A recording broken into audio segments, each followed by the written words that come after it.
কি 16,000 টাকা করছো? 16,000 টাকা দামে দুটো ছাগলের দাম দেখো তুমি কি অবস্থায়। তোর কারে বাড়াই দেবো তোর একদম।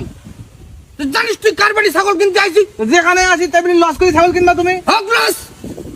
আমি দেখতে পাচ্ছি যে এই দুটো ছাগলের গায়ে আমার 2,000 টাকা লস নেকারি 16,000 টাকা দিয়ে কিনবো, কিন্তু আমার রক্তের ভাইছি কম না সে। তাহলে এই জন্য তো আমি যখন কিছু বিক্রি করি আমি মগেজের ডাকি। এবার আমি নেবো না ছাগল। কি অবস্থা তুমি দেখো তুমি নোয়াদা ছাগল নোয়াদা। হোক আমার ভাই আজ পর্যন্ত তার কুকুর পাখিতে শুরু করি যা বাড়ি হয়েছে আমার কাছে বেঁচেছি। তাহলে বলো আমি মুরগি না কিনলেও আমি সেই মুরগি হাটে বেঁচে দিয়েছি। বাইরে বাড়ির জিনিস বাইরে কোথাও তুমি যাই না। যাবে করো আমি আচ্ছা মনে থাকতে শোন, ওই এই যে ছাগল হ্যাঁ। হ্যাঁ দুটো দরকার নেই, এই ইয়ারটা তুই 12,000 টাকা দাও।